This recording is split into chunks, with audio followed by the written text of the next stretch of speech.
orang yang mengatakan cucunya Rasul dari Yaman ini meminta istrinya kiai. Gendeng pora? Gendeng. Dengan alasan kalau tidak kau ikhlaskan, tidak ditafwidkan, dipasrahkan kepada saya, kau tidak akan dapat syafaat katanya. Kan gendeng. Yo, namanya orang itu muhibin, karena wis kadung percaya itu duriannya Rasul, ya rela. Ini fakta nih. Bahkan selain daripada itu, beberapa kiai-kiai yang ada di daerah sana itu, ini saya tahu nama-namanya sebenarnya, itu didatangi Pak, didatangi, dimintai jatah, bahasanya diminta hak berupa uang, kalau enggak beras, apa saja diminta. Aneh turunan Nabi, ente punya istri cerai, nanti aneh kawinin, ente masuk surga. Ada Profesor Manahem Ali berriwayat, ada seorang kiai istrinya cantik jelita. Tahu istrinya satu atau dua saya nggak tahu itu. Yang jelas dia istrinya cantik. Datang Habib, suruh dicerai istrinya. Kata si Habib, kalau engkau cerai istrimu lalu aku nikahi istrimu, maka engkau akan dapat barokah, dapat syafaat, masuk dalam surga. Na'udzu. Apakah yang model begitu betul turunan Nabi? Jawab. Ketika Banten dan POC 1750 perang, acak-acakan kunciran, hangus rata itu Karawaci, Caringin hancur lebur. Kita ingin mengusir para penjajah di bumi Banten dan DKI Jakarta. Kita perang, leluhur kita mati, ente sama keluarga ente ada di mana? 1654 perang Cisadane dengan gaya Manuk Dadali, tentara Kesultanan Banten mengusir penjajah VOC, merebut Cipondoh, merebut Kunciran, merebut Sudimara, merebut Pinang agar kembali berada di bawah kekuasaan Kesultanan Banten, anak negeri sendiri. Ketika itu ente dan keluarga ente ada di mana? Assalamualaikum warahmatullahi wabarakatuh. Selamat datang dan selamat berjumpa kembali di channel Mirza TV. Pada kesempatan kali ini saya mau berbagi cerita. Ini ada seorang oknum habaib dari Yaman minta istrinya seorang kiai di Cianjur ya, dan ini dibongkarlah oleh Ustadz dan Kiai Haji Imaduddin Usmani. Yuk, seperti apa ceritanya? Langsung saja menuju ke videonya. Let's go. Assalamualaikum warahmatullahi wabarakatuh. Alhamdulillah, pada malam hari ini kita berada di Ampel Denta. Ampel Denta ini adalah tempat di mana pertama kali Abu Yamamah Ghufran Al-Bantani mendirikan pesantren yang dulu itu adalah bengkel unik. Dan di wilayah Ampel ini banyak sekali orang-orang Arab, ya, banyak orang-orang Arab di Ampel sini. Luntang lantung jahanam. Enggak, begini. Nah, ini sekedar intermezzo saja. Kadang-kadang orang kita ini, orang Indonesia, dituntut oleh mereka dari klan-klan Ba'alawi untuk an-niyahah. Nah, kalau tidak tahu an-niyahah itu apa? Karena Kanjeng Nabi itu sangat melarang keras ketika orang-orang yang sudah meninggal dipuji sedemikian rupa, apalagi ketika sampai di makbarahnya sampai melakukan niyahah tadi, meratapi dan lain sebagainya. Nah, yang terjadi pada saat ini, wallahu a'lam bissawab, banyak dari klan-klan Ba'alawi, sandalnya Rasulullah, kukunya Rasulullah dan lain sebagainya, yang tujuannya sebenarnya Ini adalah salah satu strategi marketing mereka untuk merekrut orang-orang kita agar supaya tertunduk, dan secara tidak disadari perlakuan yang kita lakukan terhadap mereka-mereka ini melebihi daripada apa yang diperintahkan oleh Rasulullah. Bahkan bisa jadi menyimpang dari ajaran baginda Rasulullah. Kita kan nggak tahu apakah betul itu rambutnya Rasulullah, kan nggak tahu. Sehingga banyak masyarakat rame-rame, wah kita tabarukan mencium rambutnya Rasul, kan nggak tahu. Ini salam wafat, orang yang sangat menentang keras dengan kewafatannya baginda Rasul adalah Sayyidina Umar bin Khattab.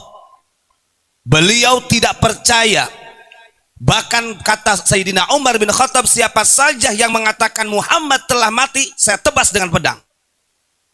Saking cintanya kepada baginda Rasul. Tapi pada saat itu Sayyidina Abu Bakar As-Siddiq, sahabat Nabi sekaligus mertua baginda Rasul, beliau sangat bijak, naik ke atas mimbar. Apa yang disampaikan oleh Abu Bakar As-Siddiq di dalam khutbahnya? Karena ini takut gulu nantinya, orang akan berlebihan, dan ini bukan ajaran baginda Rasul. Coba kalau kita lihat nih, sebelum saya bacakan khutbahnya Abu Bakar, berapa banyak kuburan-kuburan makbaroh yang sangat magrong, bangunannya luar biasa dari kalangan Ba'alawi, berbeda dengan makbaroh-makbaroh para sunan yang sudah berjuang betul-betul di Nusantara. Biasa saja. Tapi makbarohnya mereka yang punya darah yang katanya cucunya Nabi, walaupun palsu di akhir zaman, mereka berusaha supaya umat ini percaya bahwa mereka adalah cucu. Faman kana minkum ba'idan, faman kana minkum ya'budu Muhammadan sallallahu alaihi wasallam, fa inna Muhammadan sallallahu alaihi wasallam qad mata. Nah, ini satu. Karena ini, kenapa Abu Bakar menyampaikan demikian? Karena takut dengan pernyataan Sayyidina Umar yang pada waktu itu mengajak kepada umat supaya bahwa Muhammad masih hidup. Karena kecintaannya, ini dikhawatirkan oleh Abu Bakar yang berlebihan, nantinya yang hakikatnya kita harus menyembah kepada Allah justru menuhankan Nabi Muhammad SAW. Sementara Nabi Muhammad adalah makhluk. Nabi Muhammad saja tidak mau disembah. Ini Faqih Muqaddam Alawi bin Ubaidillah. Dari mana rumusnya ini? Kan kata Abu Bakar, barang Mbah Muhammad sallallahu alaihi wasallam, sungguh Muhammad telah meninggal. Nah, ini pengkanteran Abu Bakar terhadap pernyataan daripada Umar bin Khattab pada waktu itu. Wa man kana ya'budullah fa innallah hayyun la yamut. Barang siapa yang menyembahnya kepada Allah, maka Allah maha hidup dan tidak akan pernah mati. Artinya dalam kalimat khutbah Abu Bakar pada waktu itu menyadarkan, mengajak kembali kepada umat, sehebat apapun Nabi Muhammad sebagai Al-Mustafa, sebagai Khatamun Nabiyyin wa Imamul Mursalin, tetap karena beliau makhluk yafna, beliau akan ditemukan dengan ajalnya yang disebut dengan mati. Artinya supaya orang itu tidak menyembah berlebihan kepada makhluk, karena yang hak untuk disembah la ilaha illallah haqqun, kecuali Allah sendiri. Nah, ini yang harus kita pahami. Nah, sementara yang terjadi di bangsa kita, Masya Allah, yang mengaku-ngaku cucunya ini ingin dihormati dengan lebih dan bohong. Kalau mau jujur-jujuran sesuai dengan gennya, mereka mau mengakui sebagai gen Yahudi, sebenarnya tidak ada masalah. Tapi di sini karena mereka khawatir, mereka ini kita nggak tahu grand desainnya mereka ini sangat luar biasa, marketingnya juga luar biasa. Kapan hari saja saya dapat informasi sangat akurat, mohon maaf ini perlu saya buka. Ada di daerah Cianjur salah satu pesantren besar, Pak. Nah kebetulan dari salah satu keluarganya Aang itu ngobrol sama saya, Kang, beberapa bulan yang lalu itu ada Habib dari Empang Bogor, dia mendatangkan Habib-Habib dari Yaman, dari Cianjur, nggak saya sebutkan nama pondoknya. Apa yang dilakukan oleh mereka? Selain mereka dawir, yang hebatnya lagi, lucunya lagi, karena istri kiainya ini jamilah jiddan, cantik, gelis, itu di waktu itu juga di tempat itu orang yang mengatakan cucunya Rasul dari Yaman ini meminta istrinya kiai. Gendeng bola, gendeng. Dengan alasan kalau tidak kau ikhlaskan, tidak ditafwidkan, dipasrahkan kepada saya, kau tidak akan dapat syafaat katanya. Kan gendeng. Yo namanya orang itu muhibin, karena wis kadung percaya itu duriannya Rasul, ya rela. Ini fakta nih. Bahkan selain daripada itu, beberapa kiai-kiai yang ada di daerah sana itu, ini saya tahu nama-namanya sebenarnya, itu didatangi Pak, didatangi, dimintai jatah, bahasanya diminta hak berupa uang, kalau enggak beras, apa saja diminta. Nah kalau orang itu ada yang mengatakan, oh kami tidak menjual atas nama Kanjeng Nabi, bohong itu. Ini banyak yang sudah terjadi. Mungkin kalau di daerah biasa, tapi kalau mereka yang punya yang disepuhkan, ini lebih berbahaya. Nah hal-hal seperti ini yang harus kita counter. Jangan sampai, ini untung dengan adanya polemik nasab ini mereka agak lebih hati-hati. Artinya kalau tidak ada orang yang berani membongkar keabsahan nasabnya mereka, sampai dini hari mereka seperti itu, dan pasti banyak korban-korban yang diperlakukan oleh mereka dengan demikian, yang mengatasnamakan Rasulullah secara tidak langsung, justru khianat, menghancurkan marwah baginda Rasulullah Sallallahu Alaihi Wasallam. Naudzubillahi min dzalik. Nah itu saja yang saya sampaikan. Assalamualaikum warahmatullahi wabarakatuh.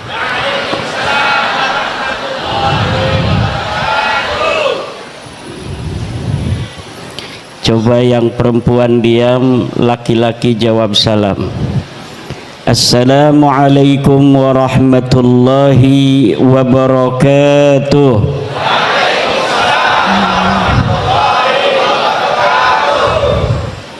Sekarang yang laki-laki diam, perempuan jawab salam. Assalamualaikum warahmatullahi wabarakatuh.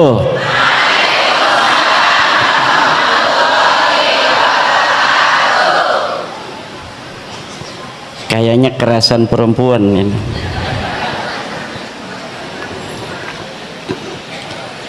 Alhamdulillahil malikil hakim, al-jawadil karimil azizir rahim, fattariqu ilaihi wadihul lil qasidin, waddalilu alaihi laihul lin nazirin. Allahumma salli ala sayyidina Muhammad wa Khadijata wa Fatimata wa Aliyin wal Hasani summal Husaini tayyiba wa ala sairi ashabihi wa sallim. Allahumma barik lana Nusantara Jaya Raya wa ahlikidz zalimin al-kadhibin wa akhrijhum min bainina saghirin wa khaibin wa khasirin wa jasimin, amin. Allahumma ya hayyu ya qayyum, ya hannan ya mannan, ya dayyan ya sultan, ya dzal jalali wal ikram. Amma ba'du, faya ashabal fadail, hadaratil mukarramin, para alim, para kiai, para ulama, para tuan guru, wabil khusus sahibil fadilah wal karamah, khadimil ma'had al-ikhlas aqsal madinah, al-alim al-hafidh Kiai Haji Sahal, mata'anallah bituli hayati. Yang saya hormati Kiai Haji Luqman Al-Hakim dari Pemalang, Ketua PWI Purbalingga Bapak Kiai Haji Ridho, Bapak Tubagus Mogi Nur Fadil Satya Tirtayasa yang alhamdulillah hadir untuk juga mengalap barokah dari Purbalingga, yang di sini ada makam dari Banten namanya makam Mbah Jambu Karang, asluhu min Banten, sumartahala ila Purbalingga wa mata biha wa dufina biha, amin Allahumma amin.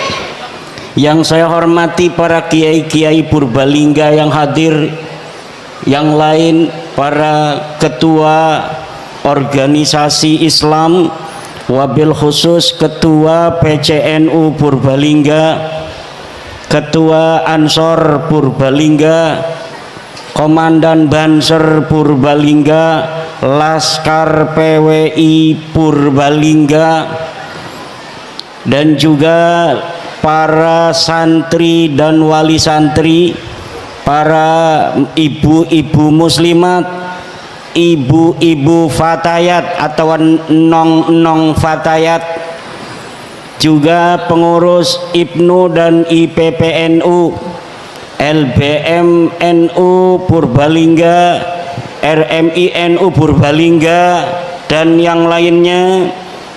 Bapak Ibu semuanya, insya Allah kita berdoa bersama yang hadir pada hari ini mendapat keberkahan dari Allah Subhanahu wa Ta'ala. Disehatkan semua badannya, dipanjangkan umurnya, dibanyakin duitnya, suaminya taat ibadah, banyak duitnya, naik pangkat semua, istrinya jadi istri-istri yang solihah, anak-anaknya cerdas-cerdas, sehat, panjang umur, jadi pemimpin bangsa dan negara. Terutama kepada Laskar, PWI dan Banser, semoga jadi kaya raya semua, jadi pengusaha, bisa bikin pabrik, bisa banyak sawah, kalau perlu gunung-gunung dibeli oleh Banser dan Laskar PWI, amin. Biarin yang kaya itu Banser sama Laskar PWI, biar nanti kalau berjuang gak usah lihat kanan lihat kiri, karena perusahaannya jalan, pabriknya jalan, amin ya Allahumma amin Allahumma. Monggo sehat. Ini punten di atas saya.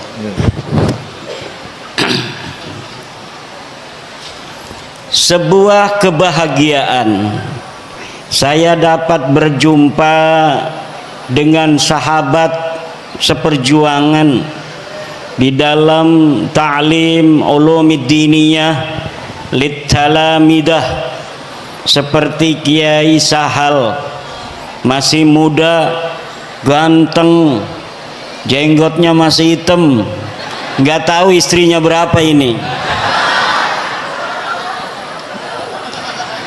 kira-kira seumuran unda-undi sama saya di bawah 50, beliau di atas sedikit 50, unda-undi. Cuma kalau dilihat dari pondoknya jelas besaran pondoknya Kiai Sahal. Tapi kalau dari istri mungkin menangan saya. Takbir. Takbir. Takbir. Setuju ibu-ibu? Udah takbir nggak setuju gimana urusannya. Dan saya berbahagia bertemu dengan saudara-saudara saya dari Purbalingga. Mungkin ini adalah mampir saya yang pertama. Kalau lewat sudah di Purbalingga, tapi belum pernah mampir. Tapi alhamdulillah sekali mampir, mampirnya di tempat yang penuh barokah, tempat ilmu Allah dipelajari, tempat Al-Quran dihafal, tempat orang-orang soleh duduk, tempat ibu-ibu menitipkan anak-anak yang akan menjadi ulama-ulama Islam, yang akan menjadi pemimpin-pemimpin bangsa dan negara.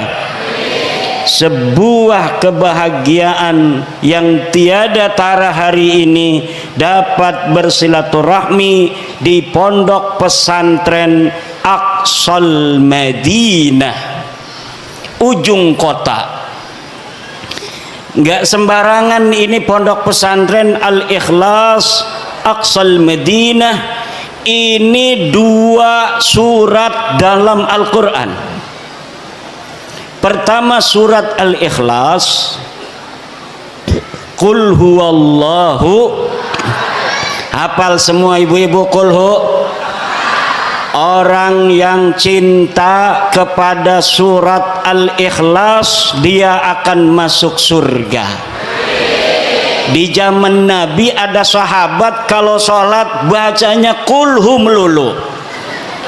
Rakaat pertama kulhu, rakaat kedua kulhu, salat lagi dohor Fatihah ama kulhu, nanti rakaat kedua kulhu. Sahabat lapor sama Kanjeng Rasul, ya Rasul, ada sahabat yang kalau dia sholat bacanya nggak ganti-ganti kulhu aja.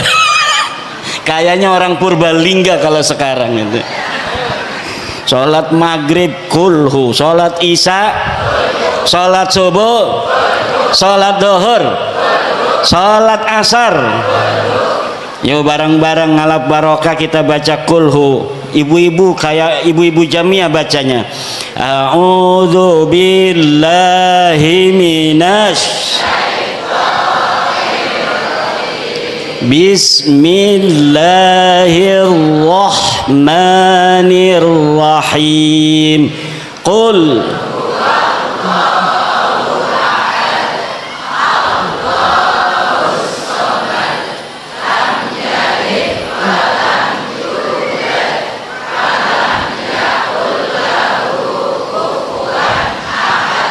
Sadaqallahul azim. Saya sengaja ibu-ibu suruh baca kulhu karena bisa jadi walaupun wali santri datang kemari hanya nengok anak atau nganterin anak tapi belum pernah talaki membaca kulhu di depan Kiai Sahal. Betul? Kiai Sahal ini al-hafidh al-hamil yang mempunyai sanad Al-Quran sampai ke Rasulullah Muhammad sallallahu alaihi wasallam. Tadi ibu-ibu baca sudah didengarkan oleh Kiai Sahal, berarti ibu sudah nyambung sanad riwayat Asim, qiraat Asim riwayat Hafs kepada Kiai Sahal. Alhamdulillah. Surat Al-Ikhlas, nama suratnya tidak ada di dalam ayatnya. Betul? Namanya surat apa? Coba tadi Qul huwallahu, nggak ada. Allahus, enggak ada al-ikhlas. Lam yalid walam, enggak ada al-ikhlas. Walam yakullahu, tidak ada al-ikhlas. Itulah orang ikhlas. Ikhlas dalam berjuang, dia itu berjuang tapi namanya tidak perlu untuk disebutkan. Itu namanya ikhlas. Keikhlasan itu ibarat air.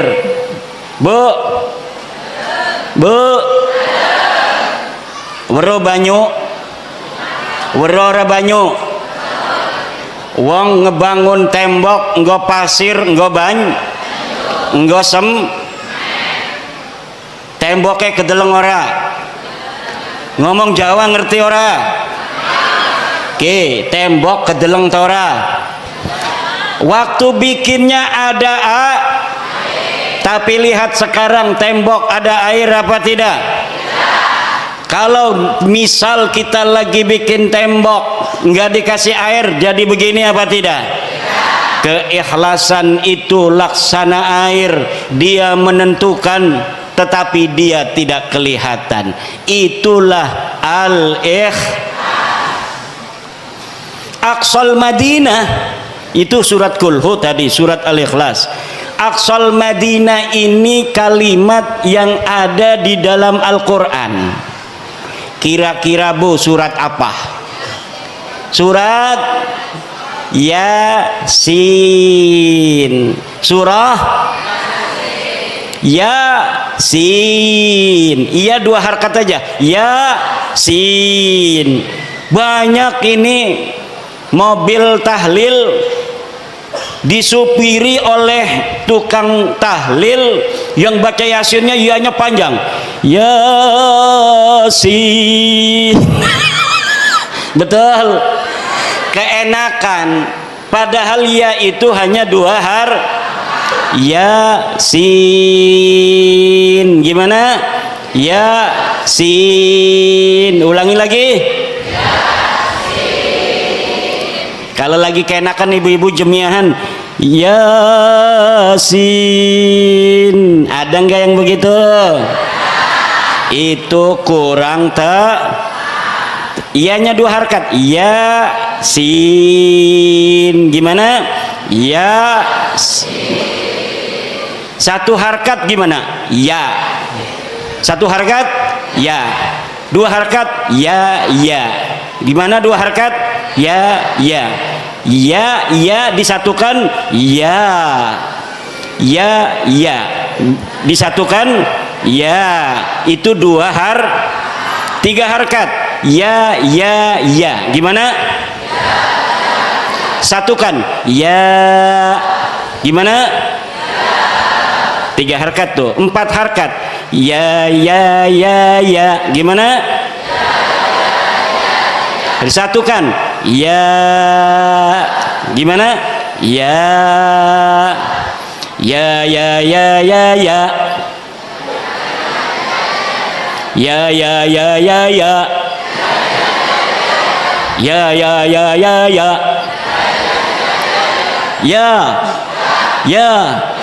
Ya. Kok jadinya lagu Roma Irama? Coba. Ya. Gimana? Ya. Satukan 5 harkat. Ya. Gimana? Ya. Ini adanya di dalam mad wajib mod. Gimana?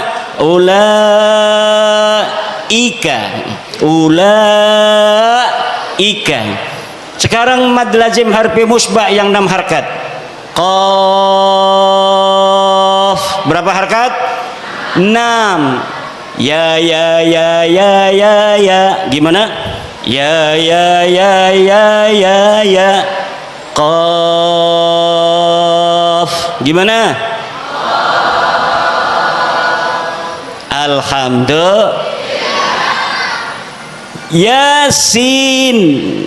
Aqsal Madinah ada di dalam surah Aqsal Madinah ada di dalam surah Wajaa min aqsal madinati rajulun yas'a. Gimana katanya? Wajaa, berapa harkat tuh? 5. Wajaa min aqsal madinati rajulun yas'a. Ulangi. Wajaa min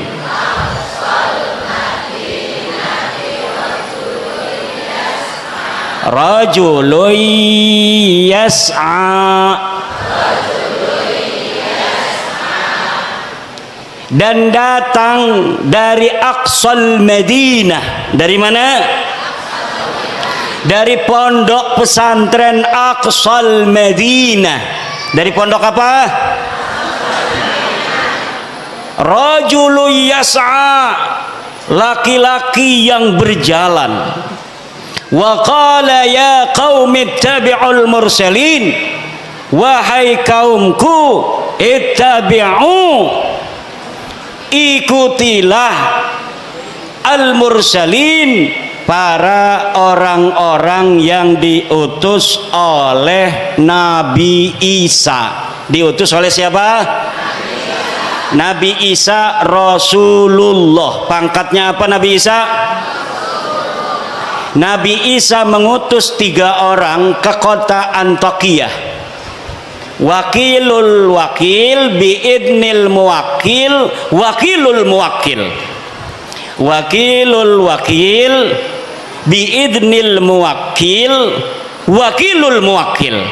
Ulangi. Wakilul wakil biidnil muwakil, wakilul muwakil. Nabi Isa Rasul, dia mengutus orang dengan izin Allah, 3 orang untuk datang ke kota Antakiyah. Ketika 3 orang ini yang utusan Nabi Isa diizinkan oleh Allah untuk diutus oleh Nabi Isa, maka kedudukan dari 3 utusan Nabi Isa ini sama dengan utusan Allah. La yajuzu lil wakili azlu wakilihi illa biiznil muwakkil. Kalau ada wakilul wakil, itu sudah diizini oleh muwakil, maka wakilnya sendiri tidak boleh memecat wakilul wakil, kecuali yang memecat adalah muwakil. Ini tentang Aqsal Madinah. Jadi zaman dulu ceritanya begini, Nabi Isa diutus oleh Allah menjadi nabi dan rasul untuk menyebarkan tauhid la ilaha illallah, tidak ada Tuhan selain Allah. Kemudian Nabi Isa mempunyai murid. Muridnya ini diutus ke sebuah kampung untuk menyebarkan agama Islam. Muridnya ini 3. Kemudian ditolak oleh orang kampung. Tapi alhamdulillah di kampung itu ada rajulun yas'a. Siapa?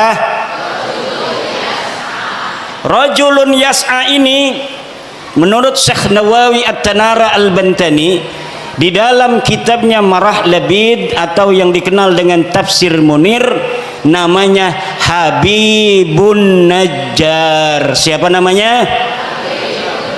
Habib An-Najjar. Habib ini Habib asli pakai sod. Ini Habib pakai Habib An-Najjar, namanya Habib. Diutus 3 utusan oleh Nabi Isa, ditolak oleh orang kampung. Tetapi di kampung itu ada seseorang yang adanya di pojok, kemudian mengajak orang kampung itu untuk menerima utusan Nabi Isa. Qala ya qaumi ittabi'ul ittabi'u man la yas'alukum ajraw wa hum ikuti ini 3 utusan. Al-mursalin, kata Syekh Nawawi di dalam tafsir Munir, al-mursalin itu alladzina adharud dalila wa awdahu lakumus sabila, orang-orang yang membawa dalil. Habib An-Najjar mengajak orang-orang kampung Imtaqiyah untuk mengikuti orang-orang yang membawa dalil. Man adharu alladzina adharud dalil wa awdahu lakumul sabil, orang-orang yang memberikan dalil, orang-orang yang menjelaskan jalan. Kalau ada orang yang berbicara tentang kebenaran, dia membawa dalil, pegang. Kalau ada orang datang membawa kebenaran tanpa adanya dalil, tolak. Wala taqfu ma laysa laka bihi ilmun, jangan kau ikuti apa-apa yang kamu tidak tahu dalilnya. Ada orang ngaku-ngaku miskin ke RT, atau jangan ke RT, ngaku miskin di rumah sakit, betul apa tidak? Saya miskin, kata petugas rumah sakit, mana dalilnya? Dalilnya harus bawa, ngaku miskin supaya gratis di rumah sakit, harus ada dalilnya, betul apa tidak? Dalilnya adalah surat keterangan RT, RW, kecamatan, dan dinas sosial atau dinas kesehatan bahwa dia adalah orang, maka bisa gratis di rumah sakit. Pak, saya nggak mau bayar Pak, orang miskin. Mana dalilnya? Ini Pak, keterangan dari RT-nya. Ini keterangan miskin dari RW. Ini keterangan miskin dari kecamatan. Ini keterangan miskin dari dinas sosial. Ini keterangan miskin dari dinas kesehatan. Baru rumah sakit menggratiskan orang yang mengaku miskin. Ngaku miskin aja Pak, yang ngerokok baik. Harus ada apalagi orang yang ngaku cucu, betul apa tidak? Orang yang ngaku miskin harus ada dalil, apalagi orang yang ngaku cucu. Mana dalilna? Ngaku-ngaku cucu Nabi, mana kitabnya? Mana hasil tes DNA-nya? Oro-ono kita belaka, sejarah helaka, tes DNA-nya melenceng ning dindi. Tes DNA-nya melenceng nang dindi. Ada di Indonesia, Bu.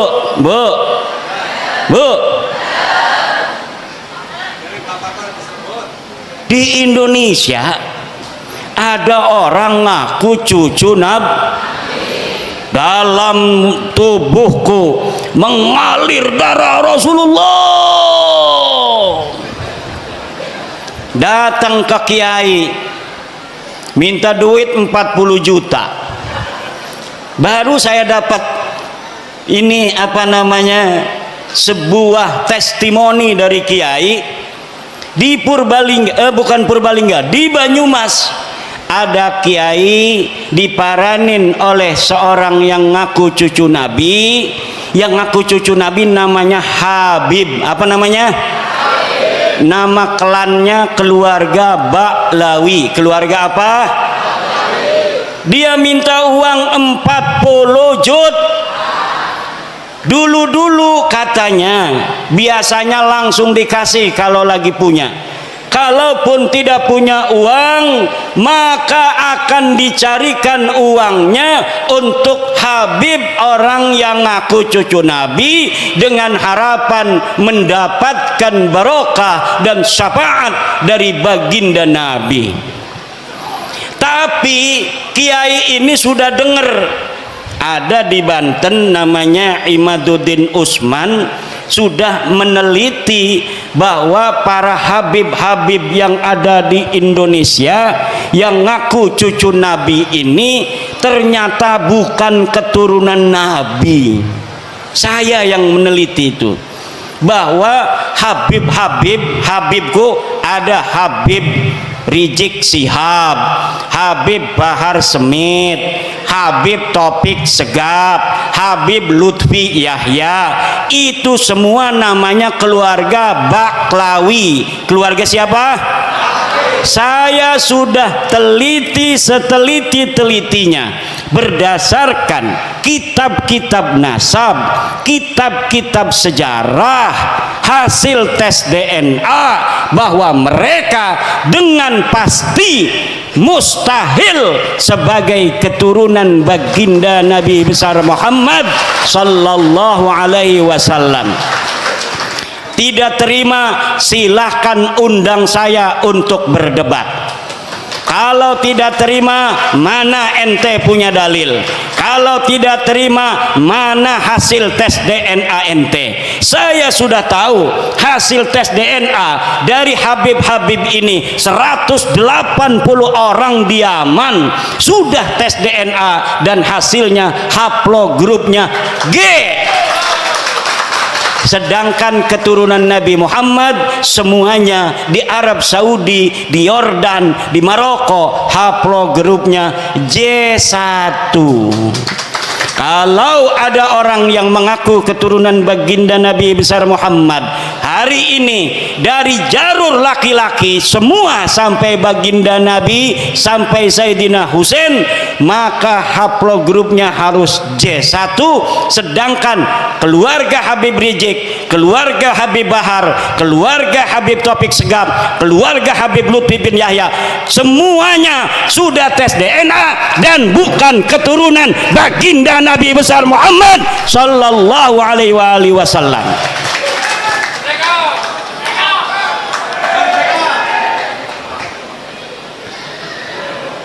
Itu ceritanya.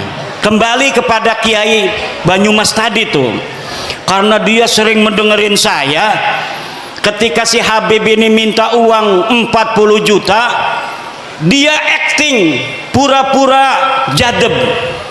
Kiai Imad pahlawanku, Kiai Imad pahlawanku, Kiai Imad pahlawanku. Langsung Habibnya kabur. Jadi ibu-ibu, bapak-bapak kiai, terutama sama kiai-kiai, kalau ada Habib minta uang banyak, nggak usah banyak ngomong, cukup di depan dia baca wiridan, Kiai Imad pahlawanku, Kiai Imad pahlawanku, Kiai Imad pahlawanku. Insya Allah setannya hilang semua. Lah kita nyari-nyari duit, gelati duit 40 juta gati bu ya, nggih. Megawe ning Tangerang gaji ya 4 juta, berarti 40 juta ya kita megawe ning pabrik 4 bulan 10 bulan nggih. Lah dia datang hanya dengan menjual baginda Nabi, dia pengen dapat duit 40 juta. Orang-orang yang menjual nama Nabi besar Muhammad sallallahu alaihi wasallam begini, kira-kira masuk surga apa masuk neraka? Yang keras, yang keras. Saya tanya sekarang, Habib itu keturunan Nabi apa bukan? Keturunan Nabi apa bukan? Habib Rizik turunan Nabi bukan? Habib Bahar turunan Nabi bukan? Habib Lutfi bin Yahya turunan Nabi apa bukan? Habib Taufik Segaf turunan Nabi apa bukan? Orang Purbalingga sudah bersaksi bahwa mereka bukan keturunan baginda Nabi besar Muhammad.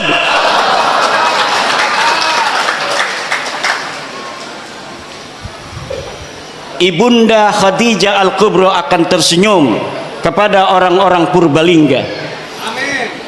Sayyidatuna Fatimah Az-Zahra akan berbahagia kepada orang Purbalingga. Sayyidina Ali, Sayyidina Husain, Sayyidina Hasan akan tersenyum kepada orang Purbalingga, kepada masyarakat Nusantara yang sudah menyelamatkan nama baik Sayyidatuna Khadijah Al-Kubra, Sayyidatuna Fatimah Az-Zahra, Sayyidina Ali dan baginda Nabi besar Muhammad sallallahu alaihi wasallam dari orang-orang sekarang yang dia bukan turunan baginda Nabi tetapi dia mengaku-ngaku keturunan baginda Nabi. Dengan pengakuannya itu dia membuat umat Nabi besar Muhammad sallallahu alaihi wasallam diperas, membuat umat Nabi Muhammad sallallahu alaihi wasallam dihina-dina, membuat umat Nabi besar Muhammad SAW berpecah belah. Orang-orang semacam ini dari sisi ilmu nasab bukan turunan Nabi, dari sisi ilmu sejarah bukan turunan Nabi, dari tes DNA bukan turunan Nabi, dari akhlak ba'id, jauh dari keturunan Nabi. Akhlak Nabi begitu luhur, senyum mengembang setiap ketemu dengan orang lain, menyayangi orang lain. Setiap ketemu orang punya uang, dikasih uangnya oleh baginda Nabi. Lagi bawa begini nih, bawa jas, apa ini namanya nih, jubah, diminta orang karena ada dua, satu, dua. Kalau turunan Nabi itu harus sama dengan Nabi. Kalau lagi bawa jubah, beb, jubahnya satu buat aneh, langsung dikasihin. Itu ciri-ciri daripada turunan. Sekarang Laskar jajal kalau ada Habib lagi bawa mobil, beb, mobilnya buat aneh. Kalau dia kasih itu mobil, dia turunan Nabi. Kalau tidak kasih itu mobil, jangan sampai engkau percaya bahwa dia keturunan baginda Nabi besar Muhammad. Setuju? Ada Habib datang ke Kiai bawa mobil.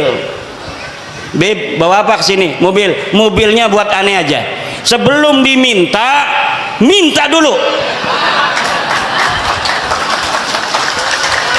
Sebelum dia minta uang, minta dulu apa yang dia bawa.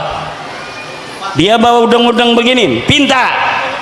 Dia bawa jubah begini, pinta. Wah, berarti Ki Imad nanti kita minta coba kasih enggak? Ya enggak. Aneh kan enggak ngomong-ngomong, aneh turunan Nabi. Ente punya istri, cerai, nanti aneh kawinin, ente masuk surga. Ada Profesor Manahem Ali berriwayat ada seorang kiai istrinya cantik jelita. Tahu istrinya satu atau dua saya nggak tahu itu. Yang jelas dia istrinya cantik. Datang Habib suruh dicerai istrinya. Kata si Habib, kalau engkau cerai istrimu lalu aku nikahi istrimu, maka engkau akan dapat barokah, dapat syafaat, masuk dalam surga. Na'udzu. Apakah yang model begitu betul turunan Nabi? Jawab.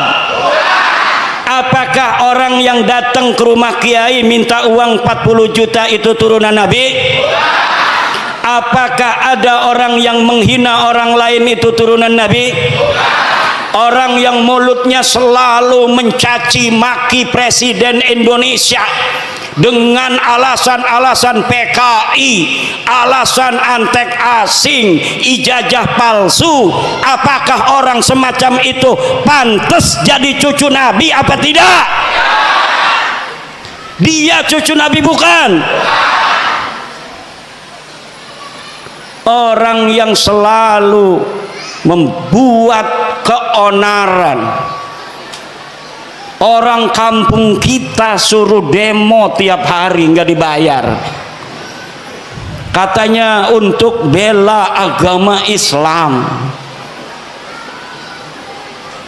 Kemudian orang-orang kampung kita meninggalkan pekerjaannya, meninggalkan kegiatannya, suruh demo tiap hari. Dia yang dapat duit, orang-orang kampung kita yang kerjaannya acak-acakan, ekonominya murat-marit, istrinya muring. Tahu muring? Istrinya muring, ngambek, marah-marah karena dia jaga warung ditinggalin. Apa betul? Dia bertani, taninya macul tidak disempurnain, dia jagain pancingan lele pancingan lelenya ditinggalin. Kenapa? Suruh demo, katanya membela agama, menurunkan antek-antek Cina, menurunkan antek-antek asing. Tapi ternyata perjuangan mereka semata-mata bukan untuk agama, bukan untuk rakyat, bukan untuk bangsa, tetapi untuk tingginya nama mereka sendiri dengan mengorbankan putra-putri Indonesia agar masa depannya acak-acakan, tetap miskin, melarat, tidak punya pekerjaan.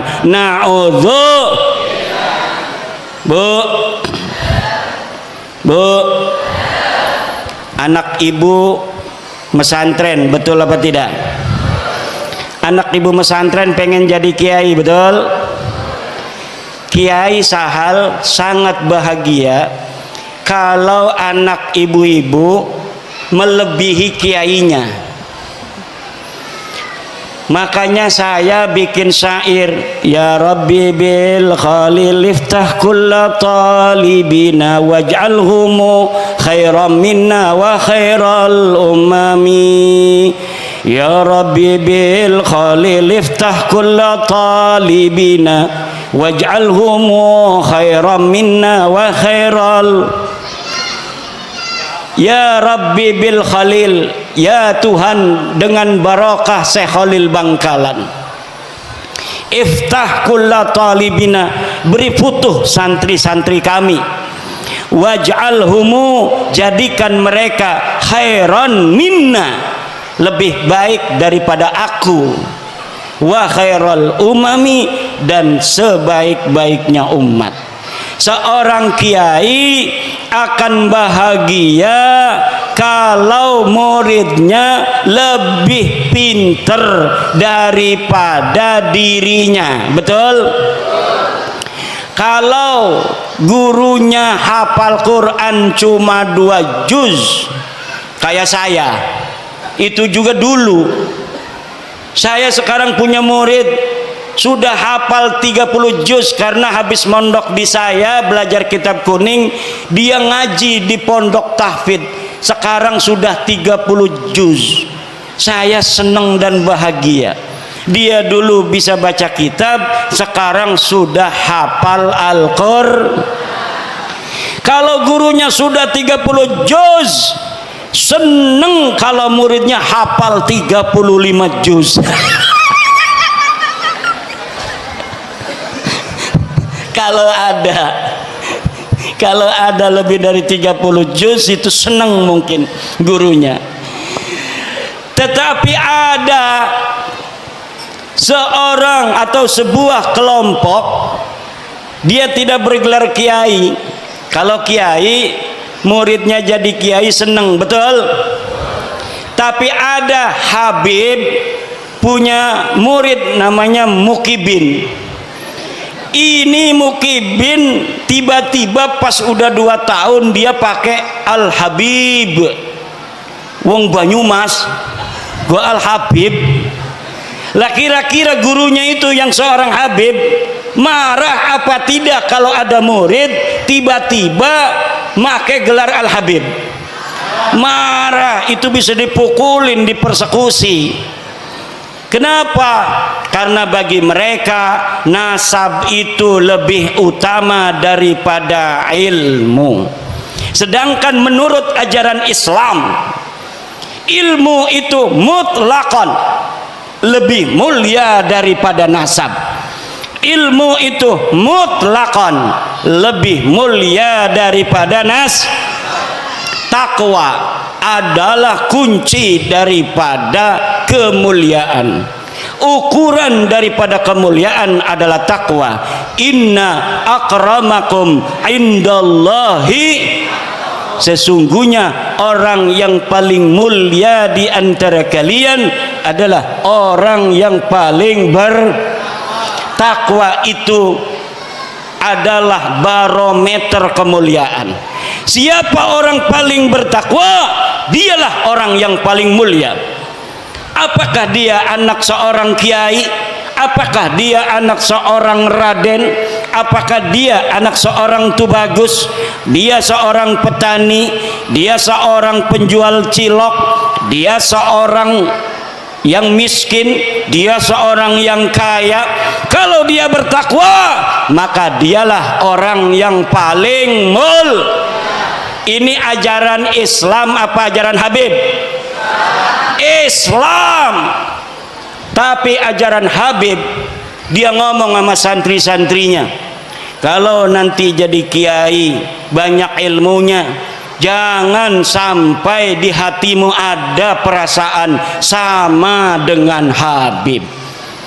Jadi mereka mempunyai sebuah ajaran, sebuah doktrin kepada murid-muridnya yang bukan dari golongan Habib itu, bahwa orang-orang Jawa, wong Banyumas, wong Purbalingga, wong Brebes wis kon dagang ndok bae, ora bisa dadi wong mulia.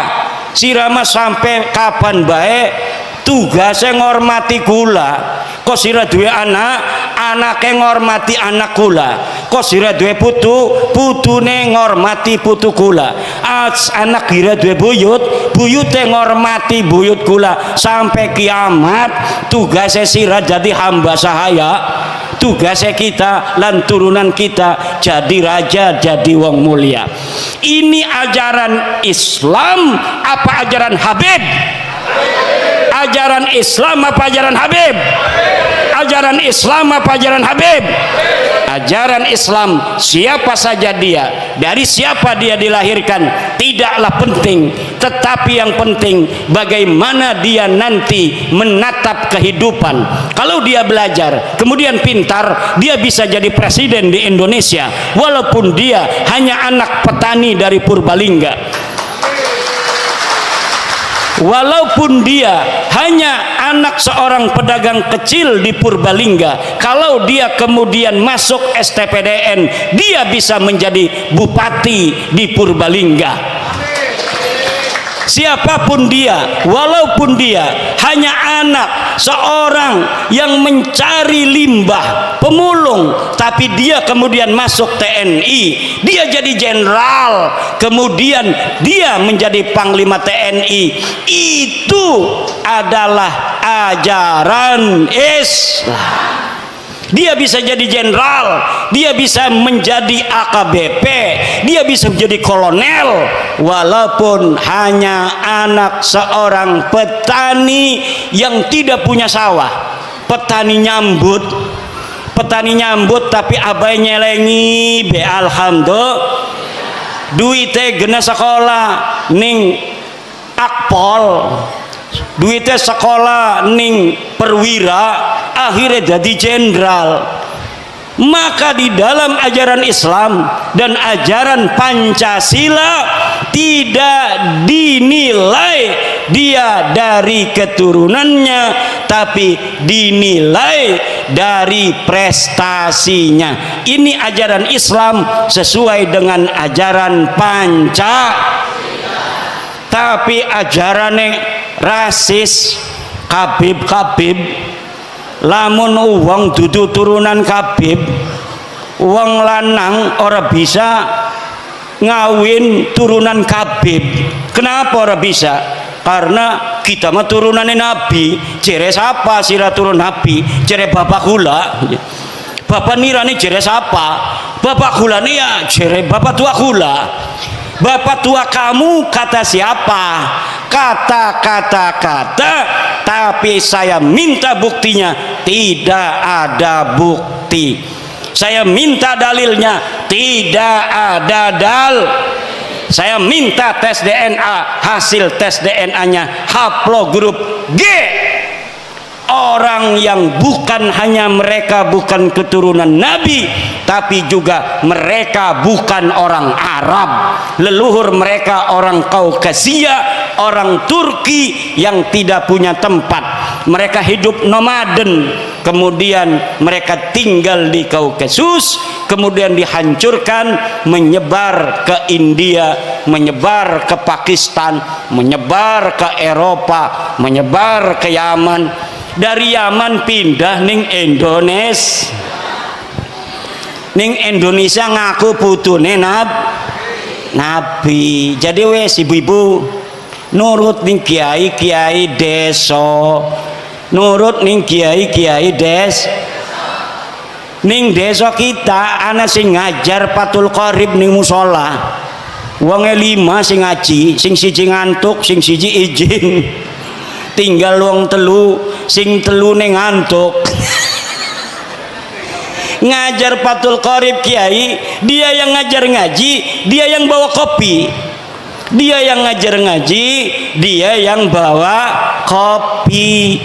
Kadang-kadang diamplopin yang ngajinya, saking pengen ngelihat orang itu masuk surga, sampai dia kiai ngajar ngaji, gawa kopi, gawa kue, gawa amplop maning. Alhamdulillah. Itulah orang-orang ikhlas.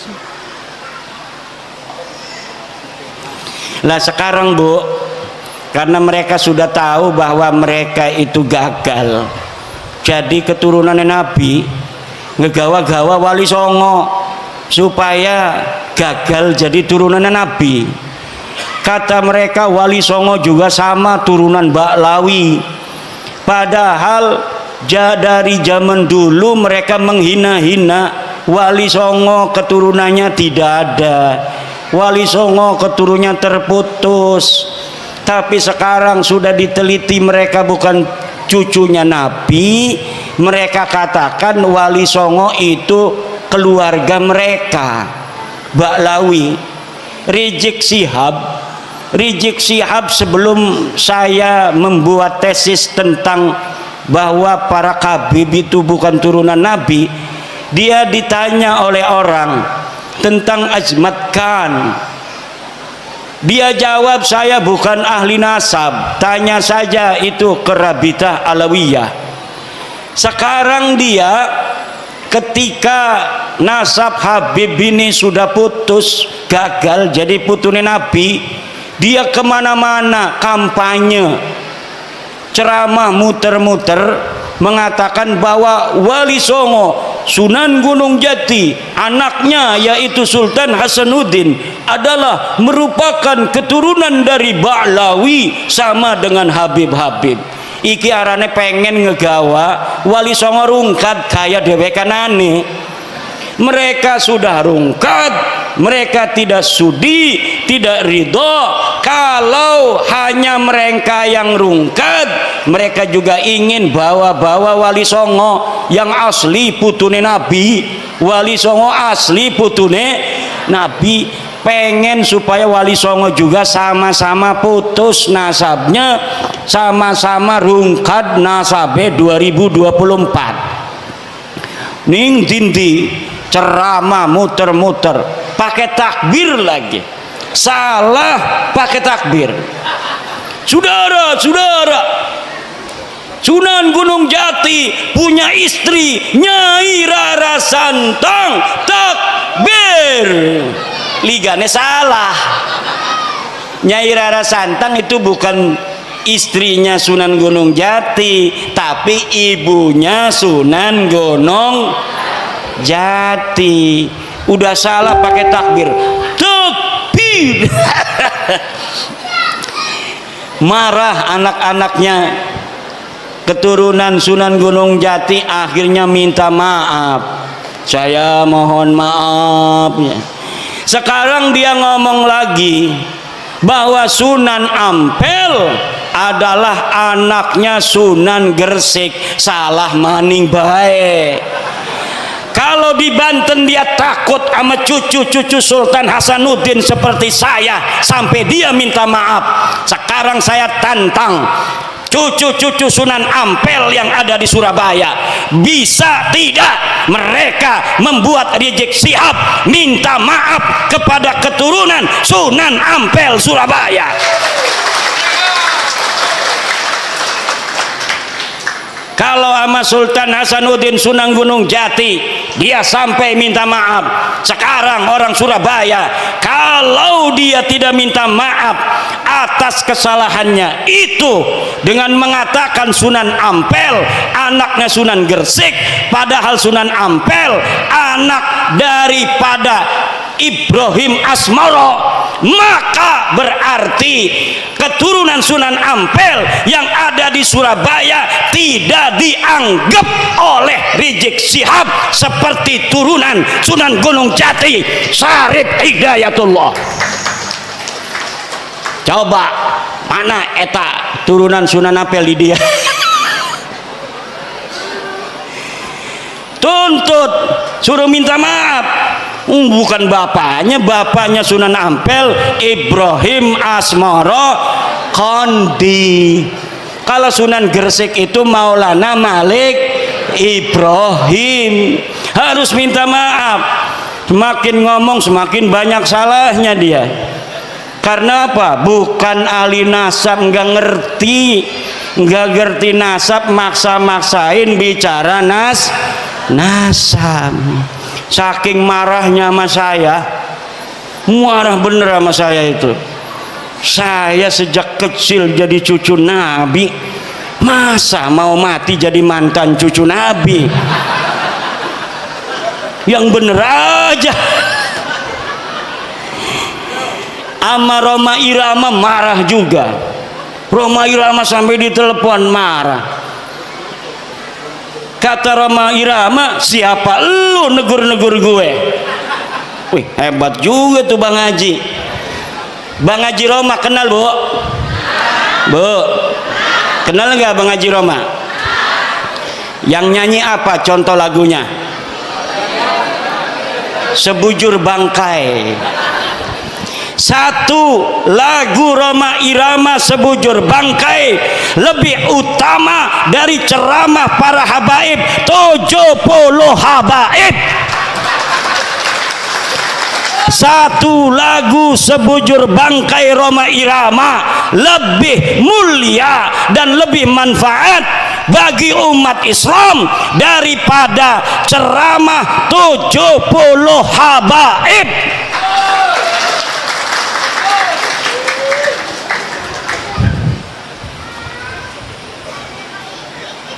Kenapa lagunya Roma Irama kalau didengerin, kalau lagunya masalah akhirat, kayak neraka di depan mata, betul? Betul nggak? Kalau lagi nerangin masalah keindahan surga, kayaknya surga ada di depan mata. Kalau lagi menerangkan istri salehah, masya Allah pengen nambah lagi.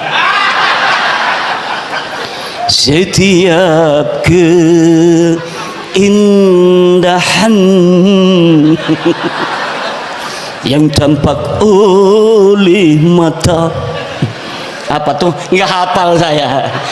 Ada kiai yang hafal seluruh lagu-lagu Roma Irama, namanya Kiai Haji Raden Syarif Rahmat.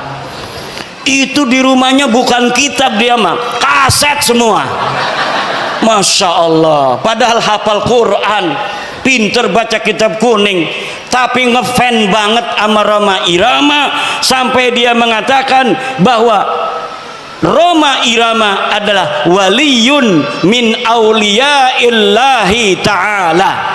Roma Irama adalah waliyun min auliyaillahi ta'ala. Coba kita lihat, umurnya sudah 80 tahunan. tapi ketika mendengar tentang tesis saya, dia ingin menelusuri, dia ingin meneliti. Kemudian sekarang dia mempunyai keyakinan bahwa para habib ini bukan keturunan baginda Nabi besar Muhammad sallallahu alaihi wa alihi wasallam. Kalau orang siapa saja yang masih ragu-ragu di hatinya, takut kewalat, maka lihat sebelum ayat Aqsal Madinah, qalu inna tatayyarna bik, bahwa orang-orang yang membatalkan nasab Ba'lawi dia akan kewalat, maka saya katakan ta'irukum ma'akum, kamu yang akan kewalat karena kamu telah mengaku duriah Nabi tidak punya dalil. Aku Imaduddin Usman membatalkan nasab kamu dengan dalil-dalil. Ini dalilnya dari kitab nasab mulai abad kelima, 6, 7, 8, 9, tidak ada leluhur kamu disebut, dicatat sebagai keturunan baginda Nabi. Ini kitab sejarahnya mulai dari abad keempat, 5, 6, 7, 8, 9. Tidak ada leluhur kamu dicatat dalam sejarah sebagai apapun, baik sebagai ulama maupun sebagai turun Nabi. Tidak ada leluhurmu yang jadi ulama, tidak ada leluhurmu yang jadi wali, tidak ada leluhurmu yang dicatat sebagai keturunan Nabi. Lalu kamu katakan Ubaidillah sebagai imam. Imam dari mana? Kamu katakan Alwi sebagai muhaddis. Muhaddis dari mana? Tidak ada orang yang mencatat di masanya pada abad ke-5, ke-6, ke-7 mereka sebagai ulama, mereka sebagai muhaddis, mereka sebagai turun Nabi. Teu aya, pokok nama teu aya. Ngerti teu? Ya kalau sudah tidak ada dalil, premen maning. Imad tolong si husnudon beh, ora bisa doraka kita asup ke neraka aing. Lamun geus nyaho sia lain keturunan Nabi, tapi orang masih ngomong sia turun Nabi, aing asup ke neraka. Aing mah embung asup ke neraka eta. Aing mah embung asup ke neraka. Kita mau ora pengen manjing neraka. Ku ibu-ibu pengen ora manjing neraka? Bu, pengen orang manjing neraka? Ari boten aja nganggep Ba'lawi turun Nabi maning ya. Lamun masih nganggep turun Nabi manjing neraka. Ada kiai protes sama saya.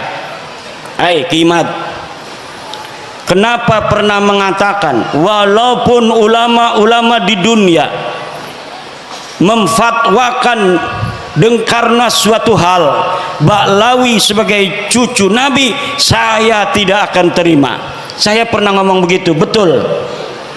Tapi Pak, lihat kata-kata saya, dengar kata-kata saya. Ada kalimat karena suatu hal.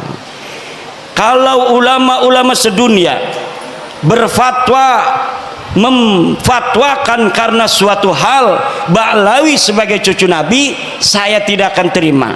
Itu kalau dia berfatwanya tidak pakai dalil. Karena suatu halnya itu misalnya pertemanan, seperti Syekh Ali Jum'ah Mesir karena berteman dengan Habib Umar bin Hafid, dia kemudian mengisbat Ba'lawi.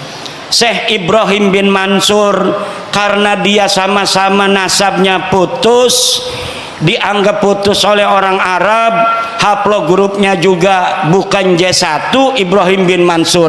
Akhirnya Ibrahim bin Mansur sekarang membantu Ba'lawi, Ba'lawi membantu Ibrahim bin Mansur. Itu namanya karena suatu hal.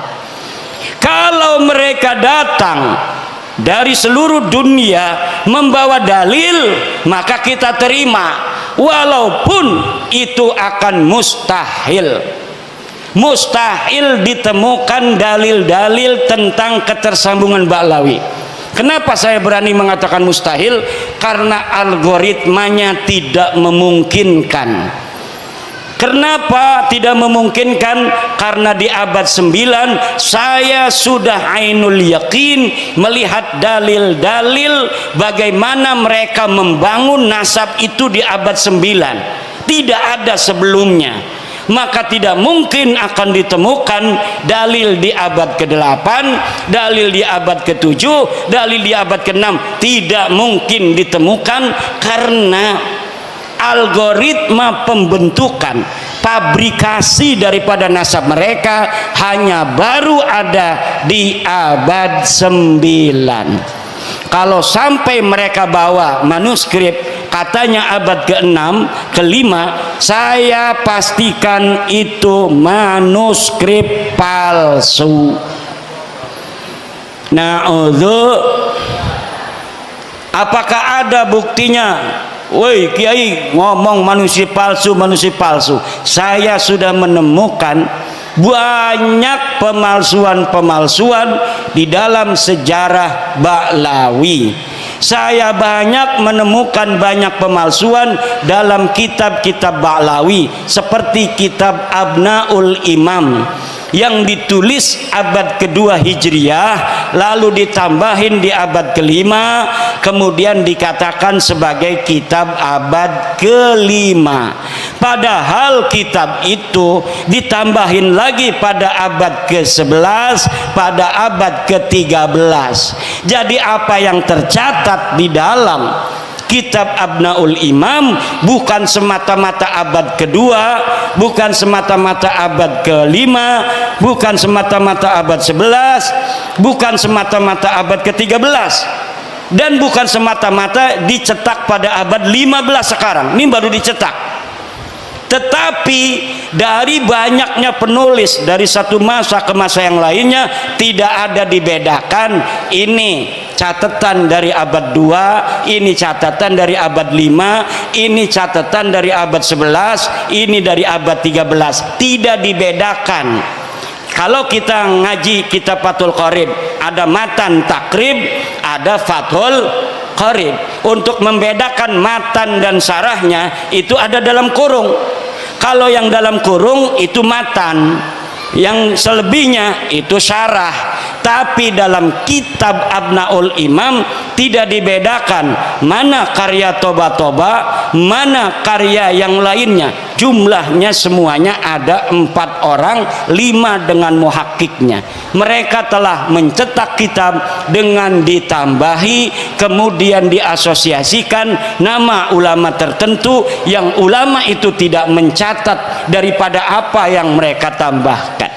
Masih banyak lagi ibu-ibu, bapak-bapak, karena ini udah sore, insya Allah nanti kita akan bisa berjumpa kembali.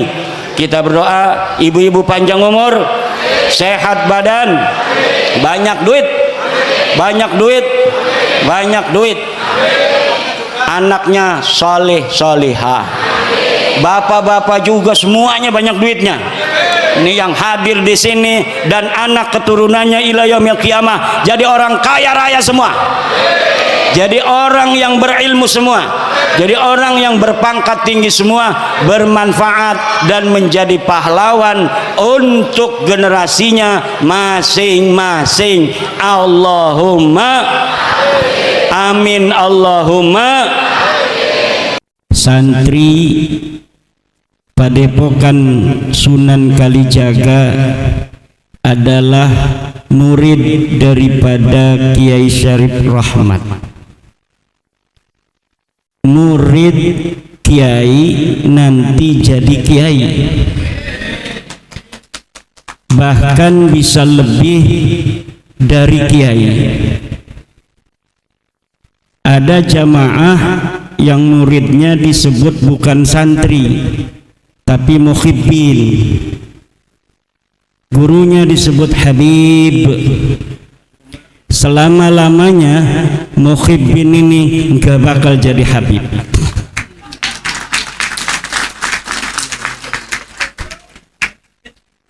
Biasanya kalau ada santri, gurunya mendengar santrinya jadi kiai, gurunya senang dan bahagia, betul. Tapi kalau ada Habib punya murid muhibbin, dia dengar muhibbinnya sekarang udah jadi Habib, kira-kira senang apa enggak dia?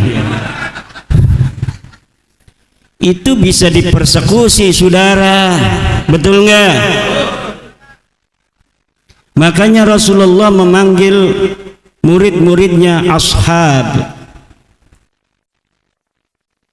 Imam Syafi'i memanggil murid-muridnya ashab.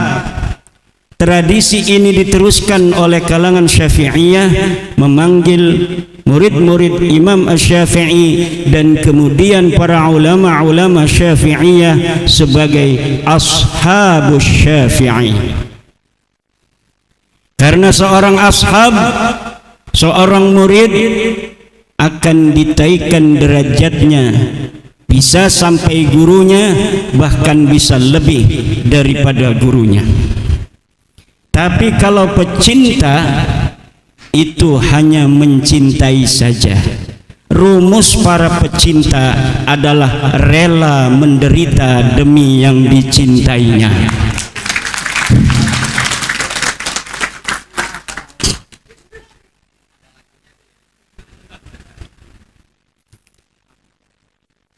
Yang dicintai dan yang mencintai, ditambah dengan narasi dalam darahnya ada darah Rasul. Sudah mencintai ini adalah pembutaan, kemudian di dalamnya ada darah Rasul, makin membutakan. Artinya belum apa-apa dia sudah warning, awas kalau ada kesalahan yang muncul dari diriku, jangan sampai engkau luntur cintamu padaku. Engkau boleh membenci maksiatnya, tapi engkau tidak boleh membenci orang yang bermaksiatnya ini, karena di dalam darahku ada darah Rasulullah Muhammad sallallahu alaihi wa alihi wasallam. Ajaran ini bukan ajaran Islam. Ajaran Islam sebagaimana yang diajarkan oleh Al-Hasan Ibnul Hasan radhiyallahu anhu, in ata'na Allah fa ahibbuna wa in asayna Allah fa abghiduna. Kalau kami keturunan Rasulullah ini taat kepada Allah, maka cintai kami. Kalau kami bermaksiat kepada Allah, maka bencilah kami. Ini ajaran daripada keturunan asli Rasulullah pakai sod, yang sudah lulus tes baik secara kitab-kitab nasab, mungkin juga pada waktu itu sudah lulus DNA.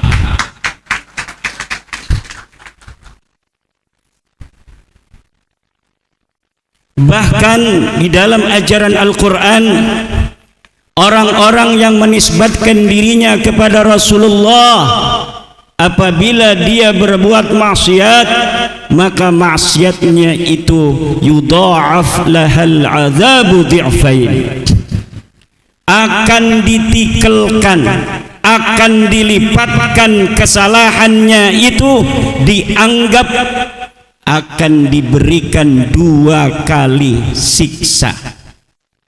Kalau orang-orang yang tidak ada kaitan dengan Rasulullah bermaksiat 1, maka dia akan mendapatkan dosa 1. Kalau orang-orang yang menisbatkan diri kepada Rasulullah bermaksiat, maka dosanya 2. Sunan Kalijaga yang kita cintai adalah merupakan salah seorang daripada Wali Songo. Wali Songo adalah penyebar agama Islam di tanah Jawa dan Indonesia. Kenapa Anda tepuk tangannya ragu-ragu? Apakah Anda selama ini mendapat kabar bahwa yang menyebarkan Islam di Indonesia bukan Wali Songo, atau Anda sering mendengarkan dari YouTube bahwa yang mencetak para kiai-kiai di Indonesia ini adalah orang yang dia datang belakangan, dia mencetak kiai, kiainya udah ada duluan sebelum dia.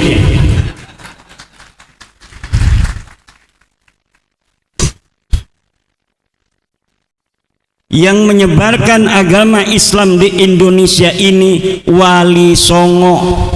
Yang mencetak kiai-kiai di Indonesia ini Wali Songo, sanadan muttasilan minna ilaihim radhiyallahu ta'ala anhum.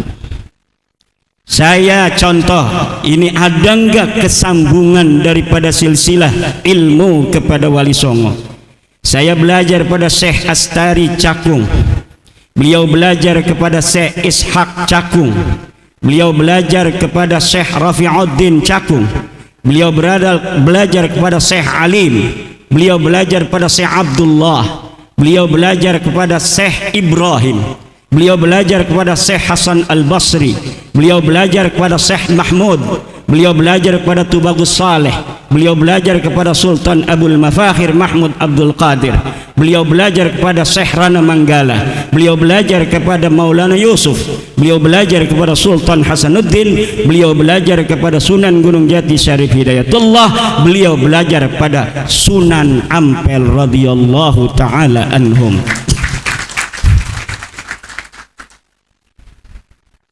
Pada Sunan Kalijaga juga ada, nanti diberikan oleh Syekh Raden Syarif Rahmat.